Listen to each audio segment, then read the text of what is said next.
Puji nama Tuhan, Bapak Ibu Saudara sekalian yang dikasihi Tuhan Yesus Kristus.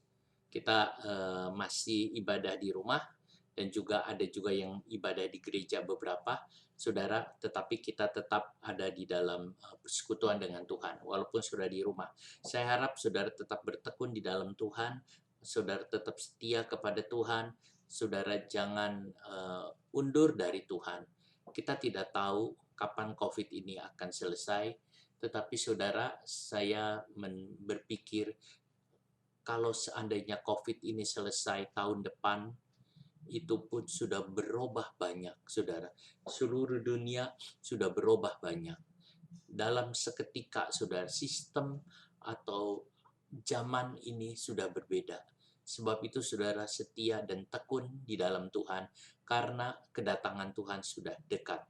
Hari ini saya ingin membagi kepada saudara tentang menang terhadap rintangan, yaitu kisah perjalanan bangsa Israel di padang gurun. Saat itu bangsa Israel sudah ada di satu tempat namanya Sitim, saudara.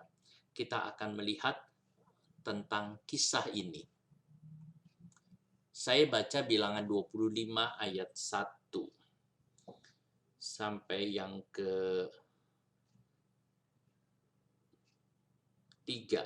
Sementara Israel tinggal di Sitim, mulailah bangsa itu berzinah dengan perempuan-perempuan Moab.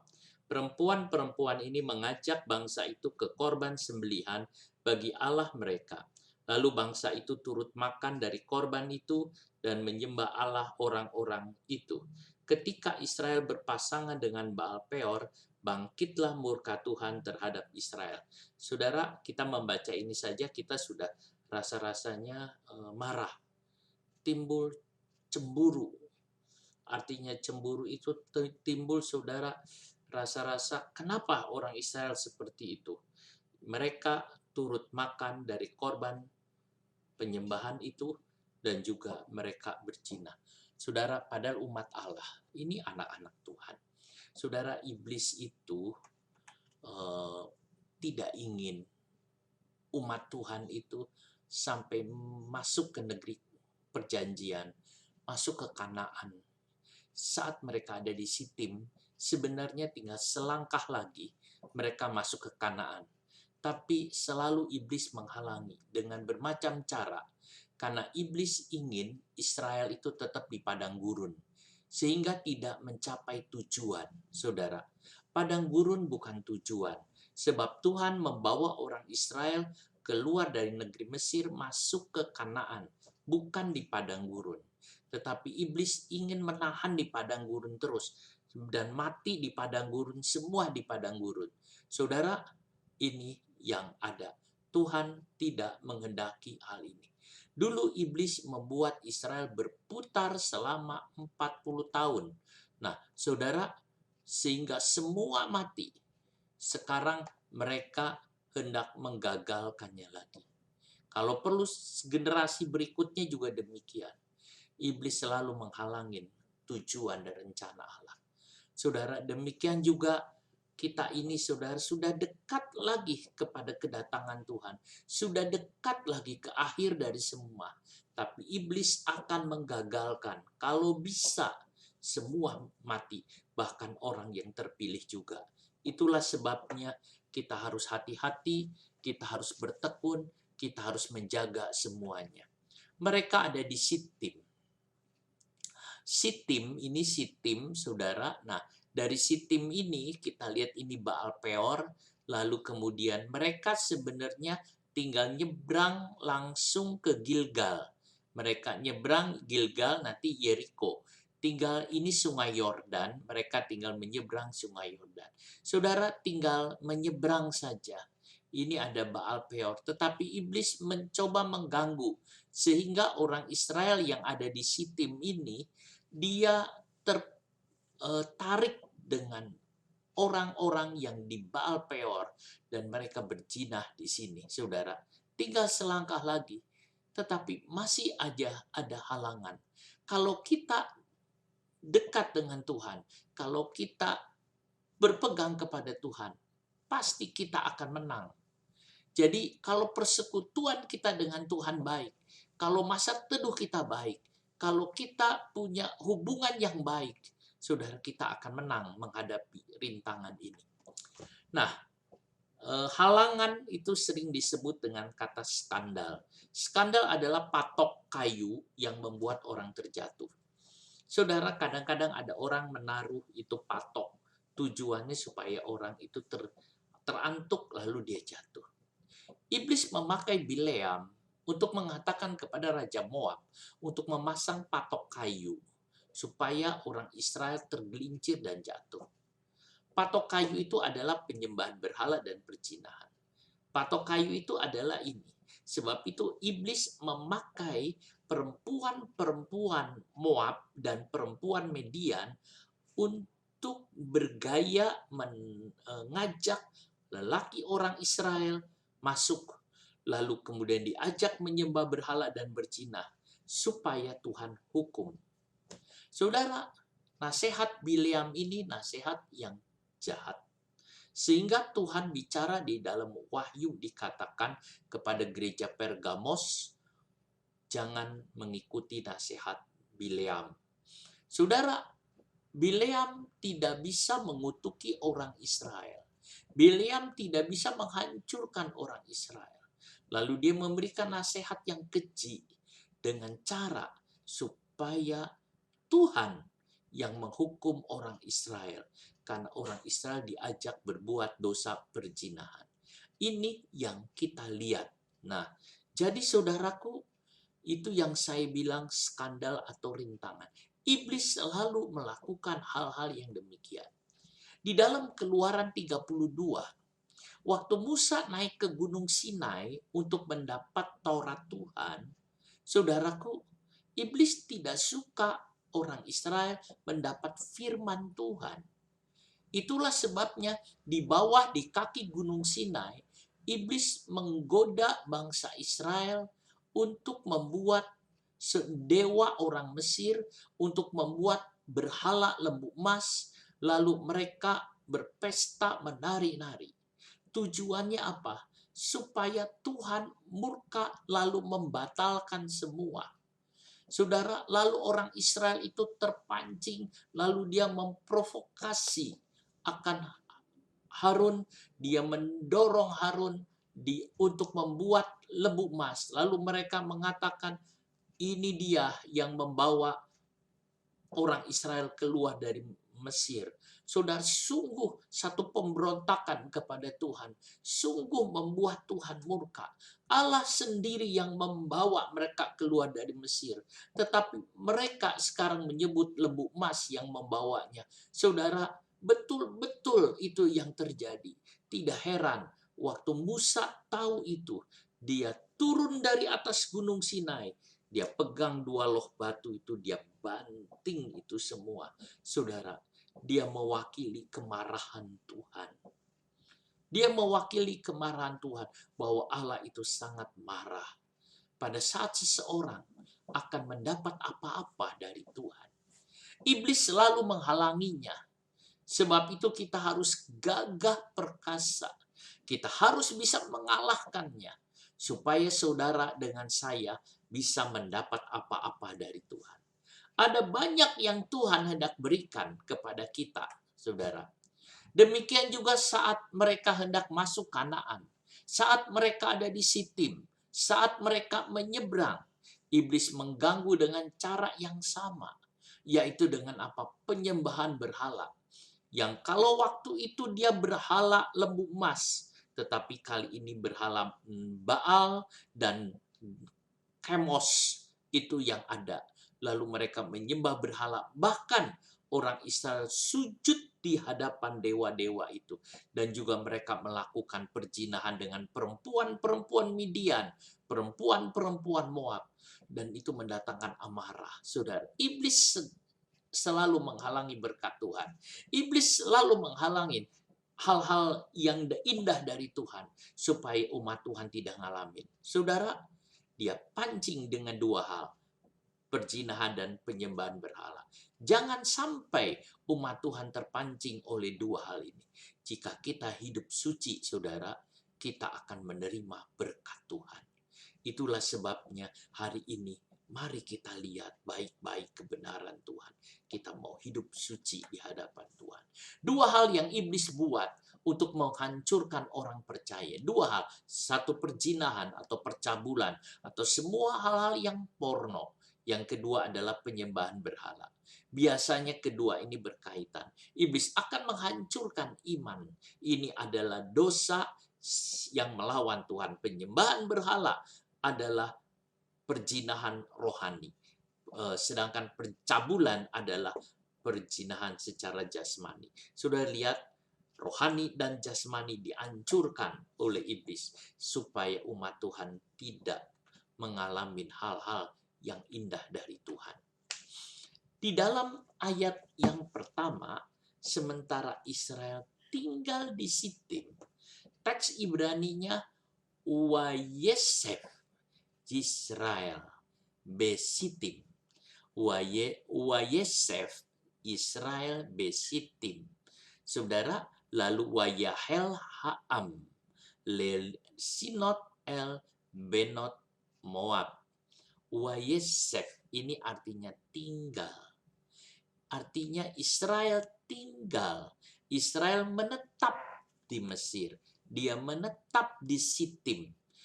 Bangsa Israel menetap di Sitim. Biasanya di Alkitab menulis bangsa Israel berkemah. Dia membangun kemah, berkemah. Kemah itu Ibraninya kanah, berkemah. Tetapi kita lihat di sini ditulis Yasaf. Roh Kudus menulis kata Yasaf untuk menjelaskan kondisi Israel. Israel mungkin sudah cukup lama tinggal di Sitim sehingga dia merasa itu adalah tempatnya, padahal tempatnya adalah Kanaan. Selama Israel di padang belantara itu adalah berkemah, tapi mereka merasa tidak berkemah. Ingin mereka membangun sesuatu tinggal di sana, dan ini berbahaya. Harusnya pikirannya berkemah. Dunia ini bukan tempat kita. Dunia bukan tempat tinggal kita, saudara. Kita ini hanya berkemah. Suatu kali kemah ini akan dibongkar, saudara. Itu yang ada. Nah, kita lihat seperti itu. Di Hosea 9 ayatnya yang ke-10. Hosea 9 ayatnya yang ke-10.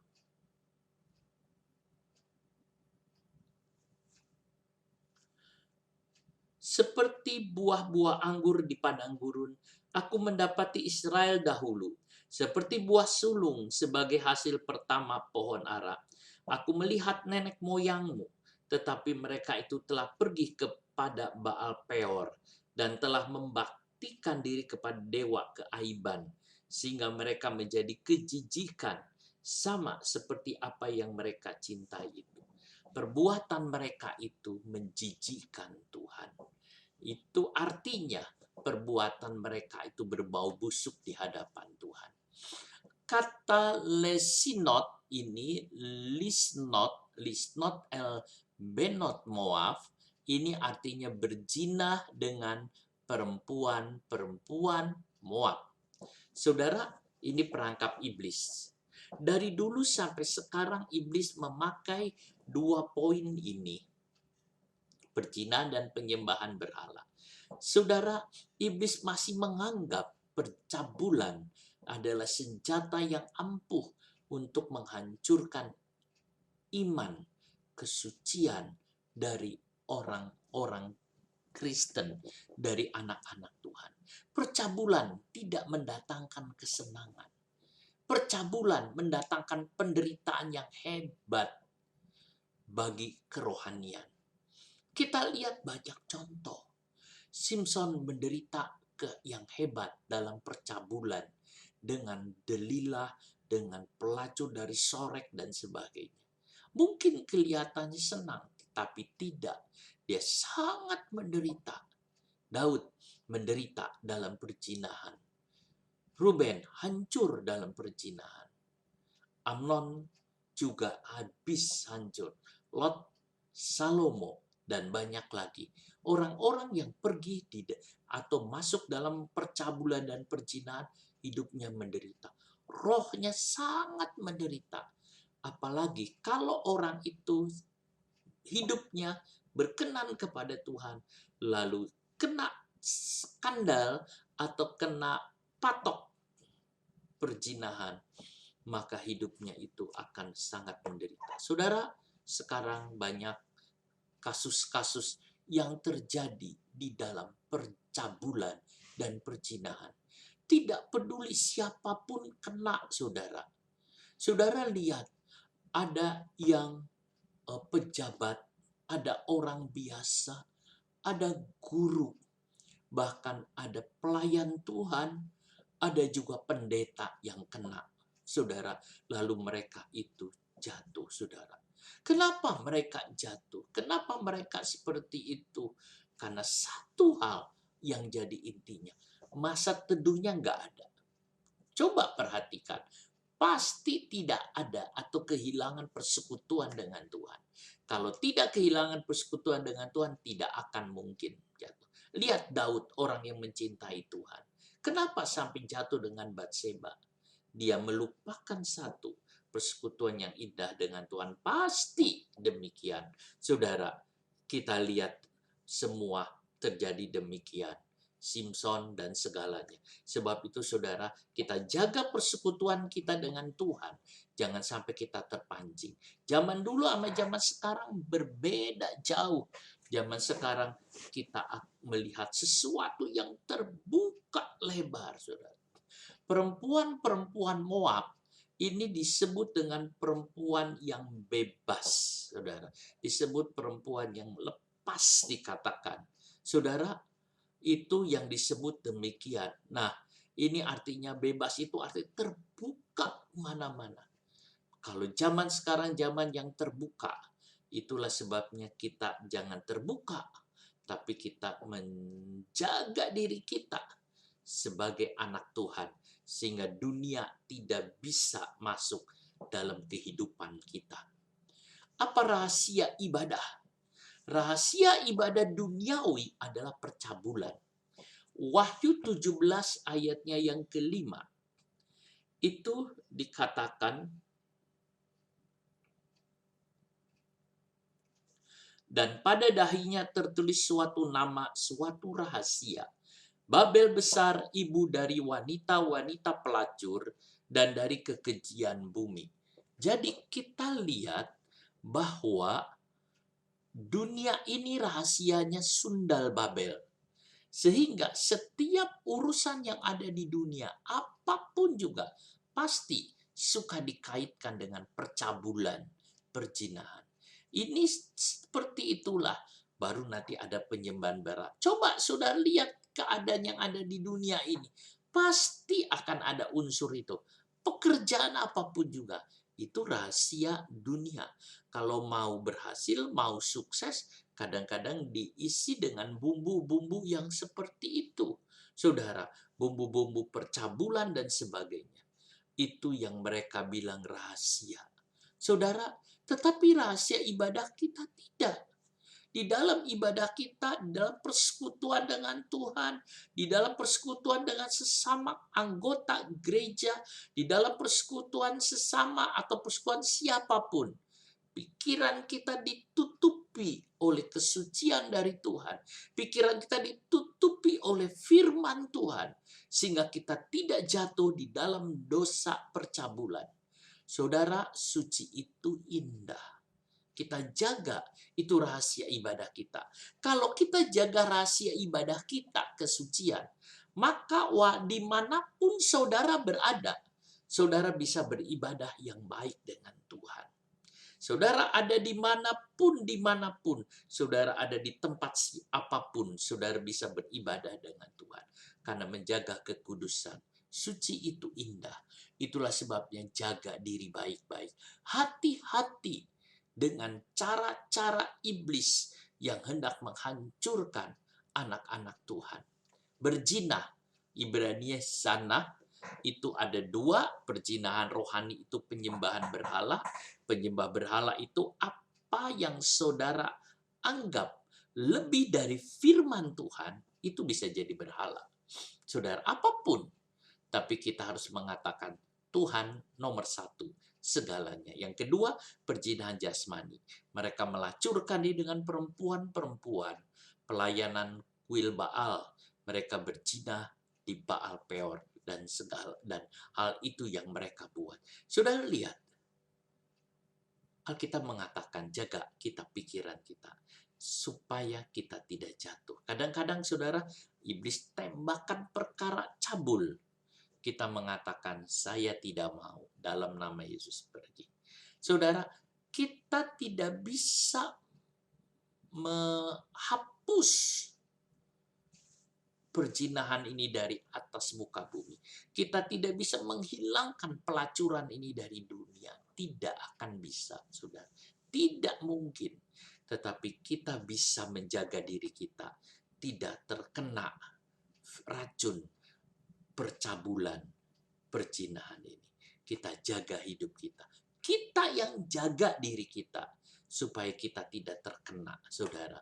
Nah, dewa Kemos atau dewa Kamos itu dewa orang Moab, itu disebut dewa perang, yaitu mereka biasanya mempersembahkan anaknya kepada dewa Kamos, saudara, untuk mengalahkan musuhnya. Raja Moab pernah dikalahkan perang melawan orang Israel, lalu Raja Moab itu masuk ke tempat dewa Kemos, dia membawa anaknya, lalu anaknya disembelih dan dipersembahkan kepada dewa ini. Orang Israel ngeri melihatnya, sehingga mereka itu meninggalkan raja itu. Saudaraku, itu orang-orang yang tidak punya Tuhan. Saat kalut, mereka berbuat seperti itu. Baal itu dewa kesuburan. Saudara, perempuan-perempuan Moab ini mengundang orang-orang Israel bergabung di dalam Baal Peor, penyembahan kepada Baal. Untuk apa? Sujud, lalu kemudian ada di sana. Saudara, ini pancingan untuk Tuhan marah dan menghukum mereka. Bilangan 25 ayat 2 dan 3 dikatakan mereka sujud. Nah, dikatakan mereka sujud.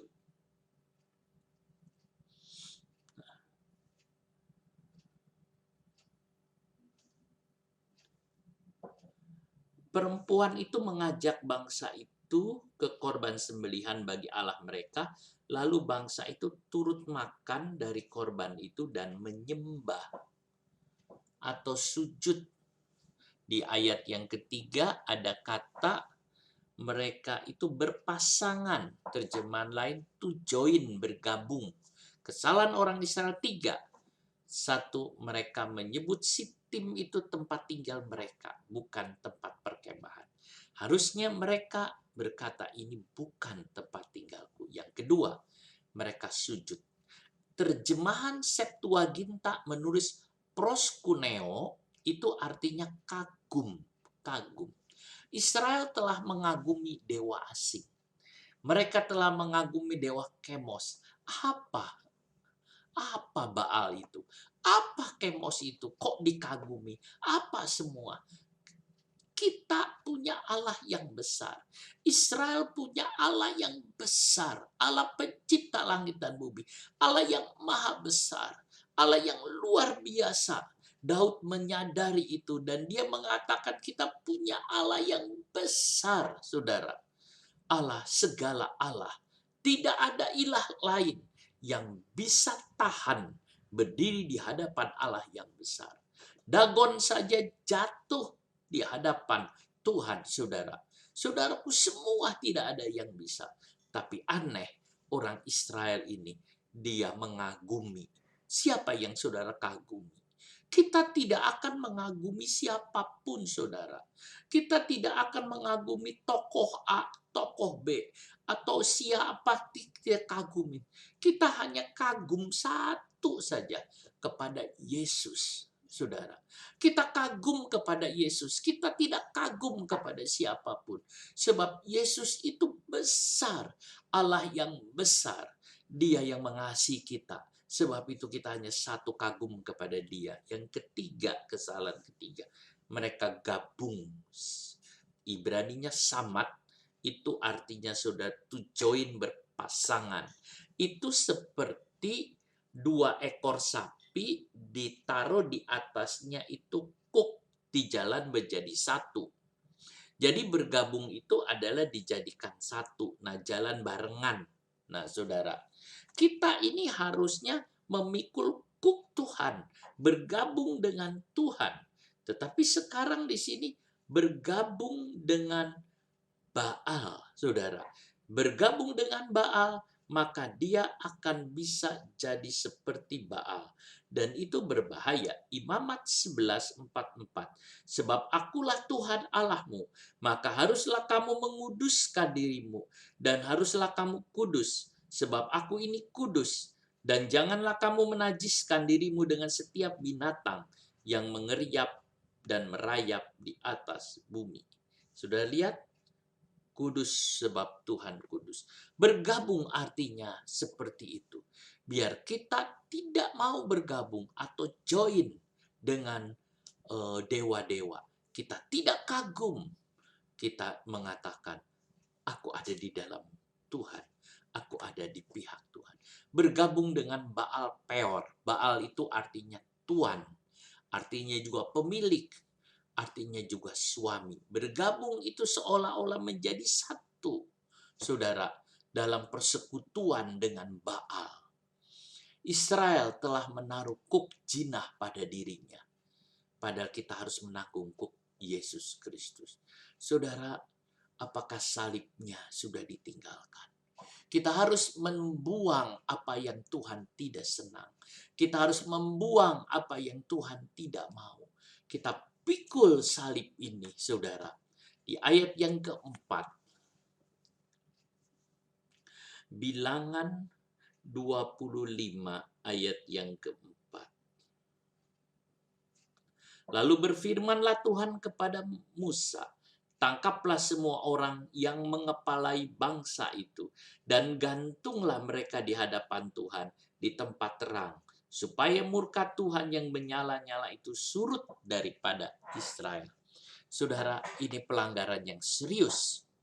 Sehingga Tuhan menyuruh semua pemimpin-pemimpin itu tangkap semua para pemimpin. Lalu gantung di siang hari. Saudara, gantung semua. Kita lihat banyak pemimpin. Orang Israel 12 suku punya banyak pemimpin. Saudara, pemimpin-pemimpin, apakah pemimpin semua? Atau pemimpin yang ada hubungannya dengan Baal Peor? Saudara, semua ditangkap. Jadi sudah lihat semua terpengaruh oleh perbuatan perempuan Moab dan orang Median ini. Saudaraku, Tuhan hukum mereka. Gantung di siang hari. Supaya semua orang Israel lihat apa yang Tuhan tidak sukai. Bahwa perbuatan ini Tuhan tidak suka. Supaya tidak ada kejahatan yang tersembunyi. Allah tidak ingin ada kejahatan. Semua akan dibukakan Tuhan suatu waktu. Semua akan dibukakan. Apalagi ini para pemimpin.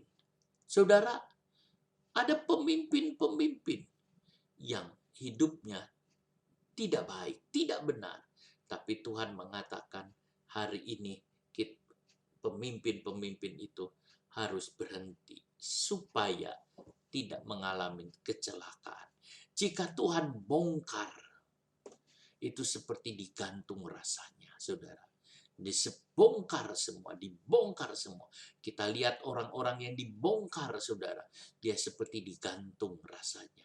Banyak kejahatan seksual yang muncul belakangan ini, saudara. Kita lihat satu demi satu. Ada banyak. Kadang-kadang di dunia, kapan itu ada berita orang melecehkan sekian banyak orang. Tidak peduli ada laki dengan laki, ada laki dengan perempuan, saudara, ada perempuan dengan laki, dan semuanya udah segala sesuatunya seperti binatang, sungguh seperti binatang. Kita adalah anak Tuhan. Saudaraku, biar kita ada. Kadang-kadang ada yang nuntut legal, saudara. Saya dengar kabar bahwa di Thailand akan dilegalkan LGBT. Mungkin negara ASEAN pertama yang melegalkan itu. Banyak negara sudah melegalkan. Saudara, ada yang mengatakan, saudara, orang-orang seperti dia mengatakan dia mau pakai rok. Saudara, ke sekolah laki-laki minta izin pakai rok. Lalu kepala sekolahnya itu izinkan, saudara. Kita lihat begitu mengerikan hal-hal yang demikian ini. Bilangan 25 ayat yang kelima. Lalu berkatalah Musa kepada hakim-hakim Israel, baiklah masing-masing kamu membunuh orang-orangnya yang telah berpasangan dengan Baal Peor. Tuhan berkata kepada Musa yang sudah bergabung dengan Baal Peor, bunuh. Saudara, kalau sudah bergabung itu berarti tidak murni. Sudah bergabung tidak suci. Tidak bergabung Tuhan bilang bunuh saja. Saudara lihat, Tuhan tidak mau kompromi terhadap kejahatan, apalagi terhadap dosa ini. Segala dosa harus disingkirkan, apalagi dosa penyembahan berhala dan zina. Saudara, ini mendatangkan kerusakan, baik rohani maupun jasmani. Di ayat yang ke-6, ketika orang Israel, kebetulan datanglah salah seorang Israel membawa seorang perempuan Midian kepada sanak saudaranya, dengan dilihat Musa dan segenap umat Israel yang sedang bertangis-tangisan di depan pintu kemah pertemuan. Tiba-tiba seorang saudara, waktu orang Israel sedang menangis mengaku dosa di hadapan Tuhan karena Tuhan marah, karena para pemimpinnya dan gantung, ada juga tulah sedang bekerja. Seorang laki-laki Israel yang tidak tahu diri, seorang laki-laki Israel yang kurang ajar ini, dia membawa seorang perempuan Midian masuk ke perkemahan, melewati kerumunan orang banyak. Dia lewat, dia lupa, dia tidak lihat semua, dia masak bodoh, dia tidak menangis, dia tidak berbuat apapun, hanya pikirannya di dosa itu. Dia tidak lihat apapun. Saudara lihat, orang yang sudah di pikirannya dipenuhi dengan zina, dia tidak lihat orang Israel sedang menangis, dia tidak lihat tulah itu sedang bekerja, dia tidak perhatikan Tuhan sedang marah, dia bawa itu jalan masuk ke dalam kemah, lalu mereka melakukan perzinahan di situ. Oh saudara, bukankah ini mengerikan dan menakutkan? Tuhan marah luar biasa, sebab Tuhan seperti dihinakan. Saudara, ini yang ada. Untung Pinehas tanggap. Untung seorang yang namanya Pinehas bin Eliasar itu tanggap. Ya diam-diam mengikuti ke perkemahan itu.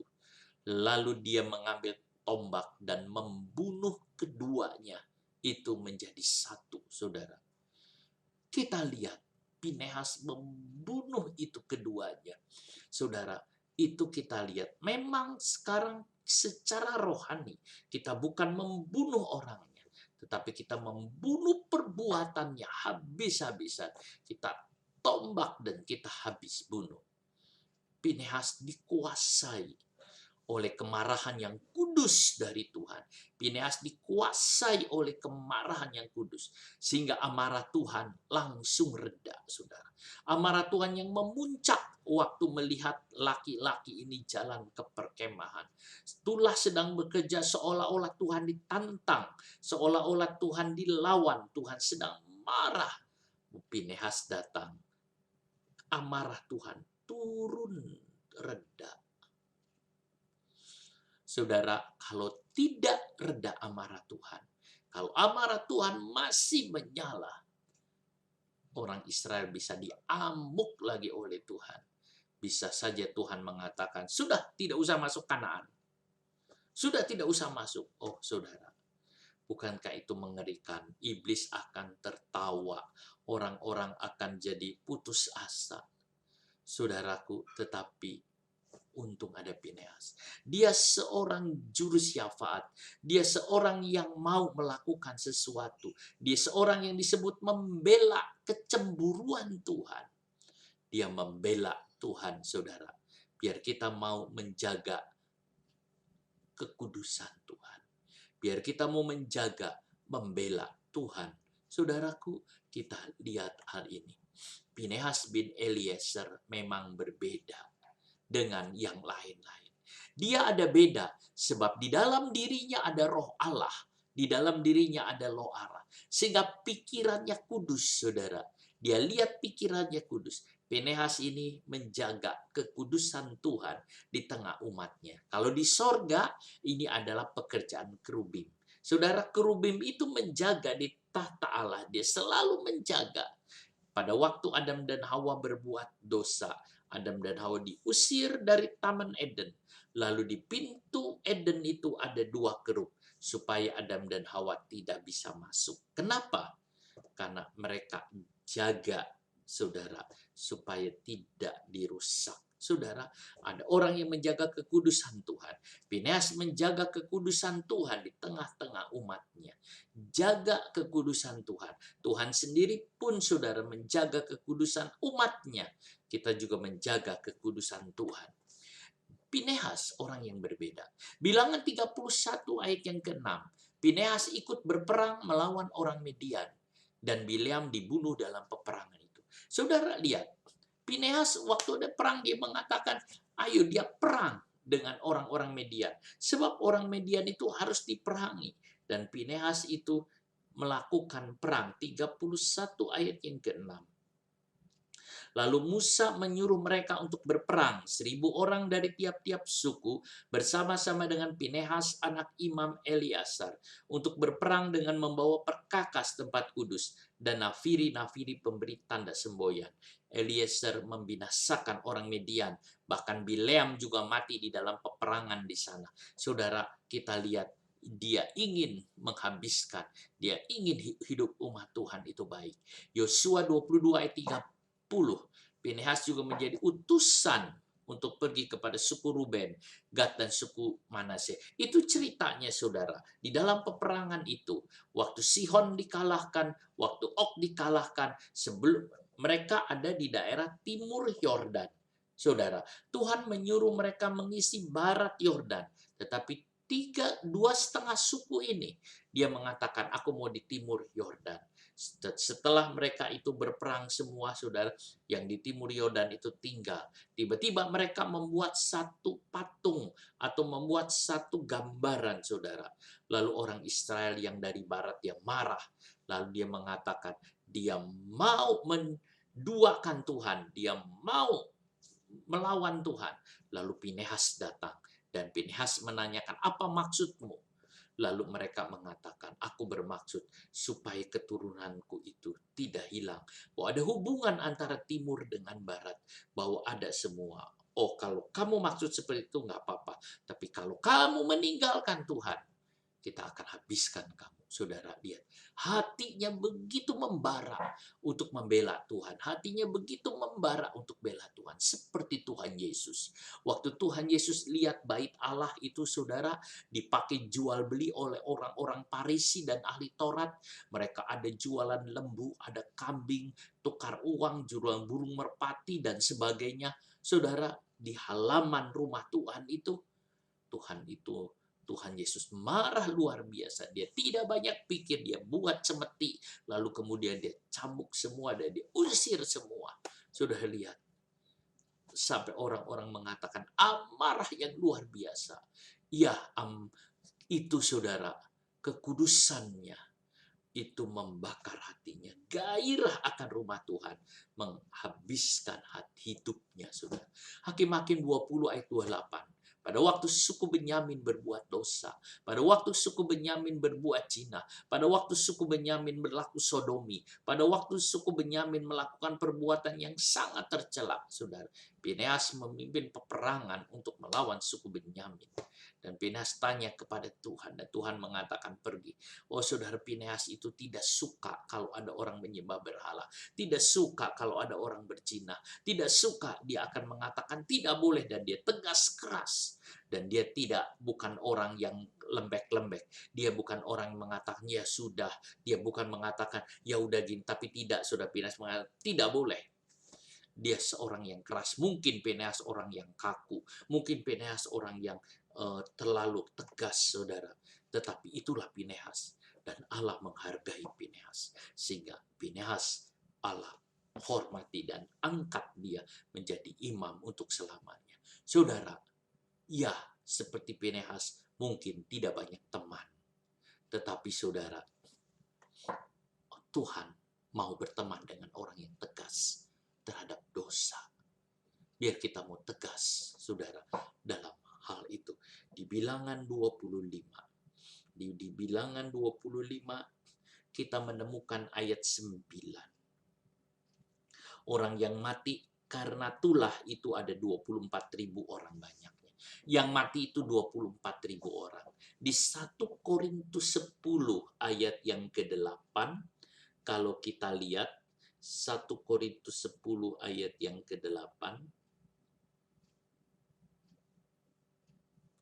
janganlah kita melakukan percabulan seperti yang dilakukan oleh beberapa orang dari mereka, sehingga pada satu hari telah tewas 23.000 orang. 23.000 orang. Ini berarti ada 1.000 orang yang ketinggalan, saudara. Paulus menyebut 23.000 orang. Bilangan menyebut 24.000 orang. 1.000 orang ini yang sudah mati lebih dulu sebelum tulah itu ada juga, saudara. 1.000 orang itu termasuk para pemimpinnya yang digantung. Itu ada begitu banyak, 24.000 orang. Dosa ini membunuh. Dosa itu membunuh. Bukan Tuhan yang membunuh, tetapi kejahatannya, dosanya yang membunuhnya, saudara. Itu yang ada. 24.000 orang. Itu satu jumlah yang banyak. Ingat, selangkah lagi mereka masuk Kanaan. Tapi 24.000 orang udah mati. Bukan langkah pertama yang menentukan, tapi langkah terakhir, saudara. Kadang-kadang orang awal-awalnya semangat, awal-awalnya bergairah. Tapi kalau terakhirnya habis, itu habis. Saudara, kita lihat lagi. Kalau dosa dibereskan, maka murka Tuhan surut. Saudara, murka Tuhan surut. Di dalam kasus ini Pinehas yang menjadi perantara. Tetapi kita punya Yesus yang menjadi perantara kita. Saudara, itu yang ada. Tuhan marah karena cemburu. Sebab punya perjanjian dengan umat. Tuhan juga, saudara, itu yang ada marah. Semangat Pinehas untuk kekudusan Tuhan. Bilangan 25 ayat 14. Yang mati ini bernama Simri. Ayat 14. Bilangan 25. Nama orang Israel yang mati terbunuh bersama-sama dengan perempuan Median ialah Simri bin Salu, pemimpin salah satu puak orang Simeon. Saudara, ini yang ada. Yang mati bernama Simri, pemimpin suku Simeon. Tidak heran jumlah suku Israel, jumlah suku Simeon yang masuk Kanaan berkurang banyak. Saudara, kalau kita lihat di kitab Bilangan 26 tentang Simeon, jumlahnya itu 22.200. Itu paling kecil di antara semua. Kalau paling kecil itu tanahnya kecil. Dulu orang Israel itu, orang suku Simeon itu jumlahnya hampir 60.000. 59 sekian, hampir 60.000, saudara.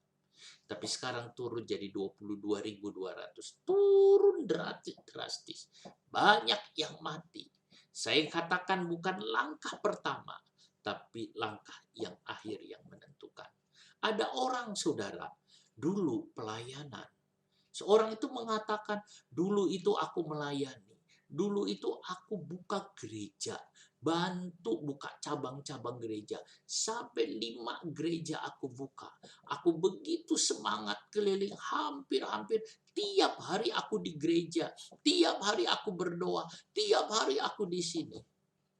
Saudara, sekarang bagaimana? Waktu ditanya itu dia bilang, sudahlah. Gak usah diceritakan. Sekarang bagaimana? Bukan langkah pertama yang menentukan, tapi langkah terakhir. Dulu gairah, dulu semangat.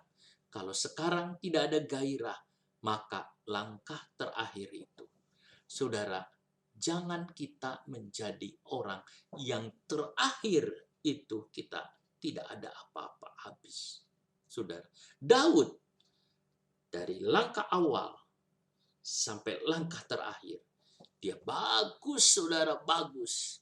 Pada waktu dia mati, Daud itu meninggalkan semua warisan yang besar. Langkah terakhirnya sangat indah. Bahkan dia rindu untuk mendirikan rumah buat Tuhan. Daud sangat rindu mendirikan rumah buat Tuhan. Tapi Salomo, langkah awalnya baik. Langkah akhirnya itu tidak baik.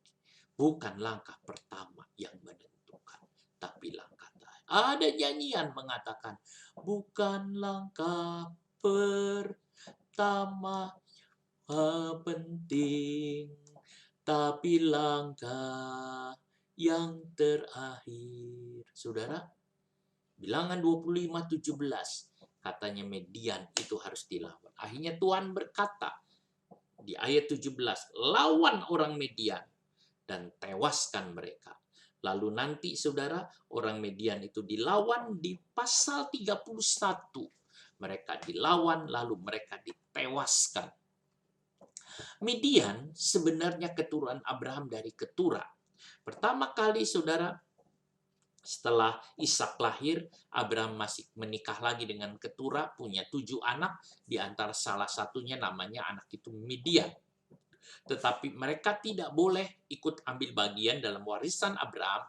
Mereka disuruh pergi ke daerah timur. Nah, itu Abraham. Nah, saudara, itu Midian. Midian adalah musuh orang Israel.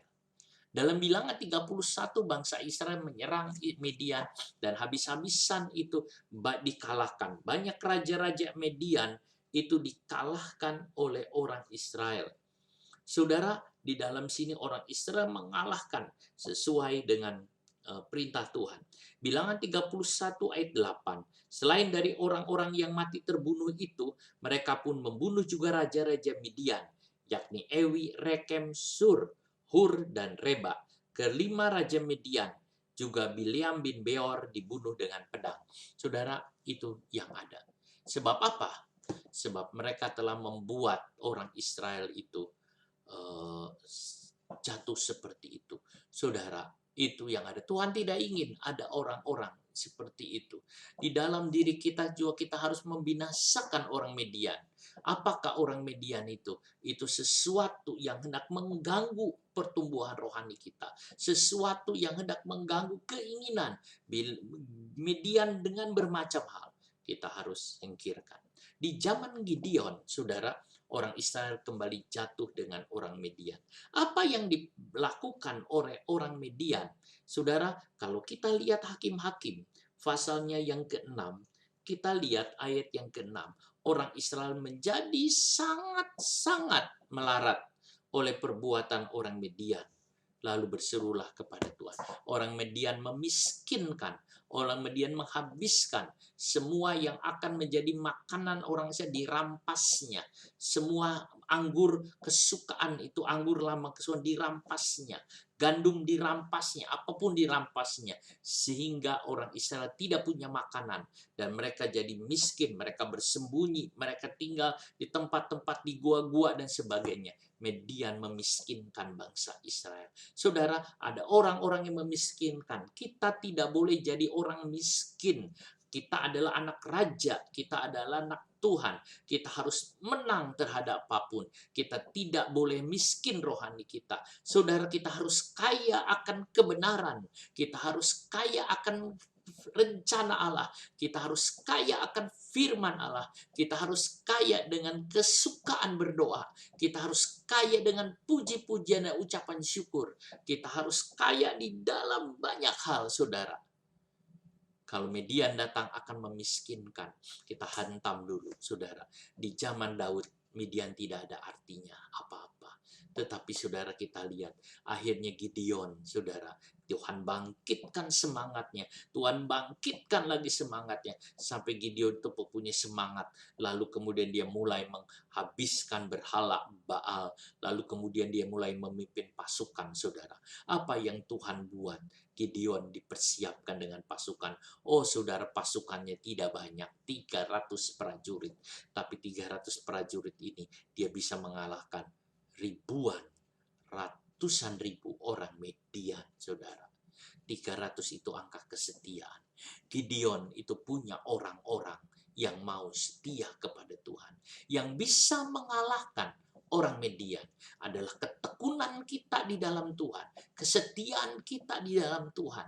Iman kita di dalam Tuhan. Karena 300 adalah angka setia.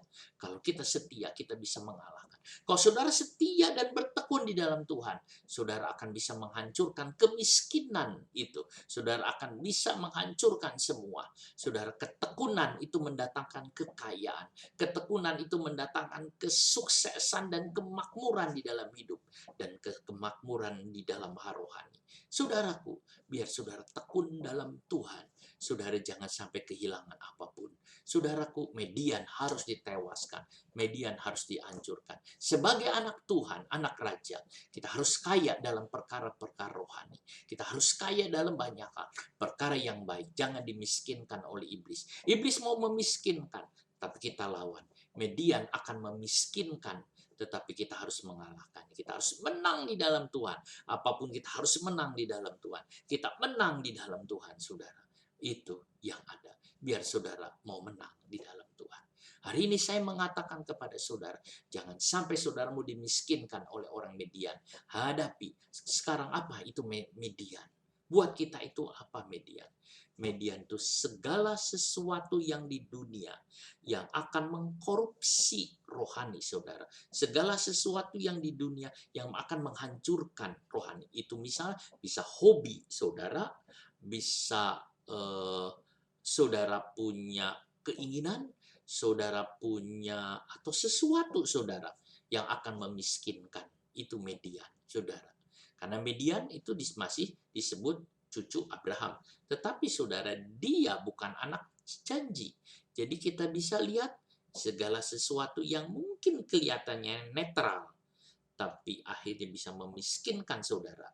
Itu Median. Saudara harus bisa jaga hidup baik-baik, jaga kita itu hidup baik-baik, utamakan Tuhan, utamakan kebenaran, jalan di dalam Tuhan. Di dalam masa COVID ini masa kesempatan.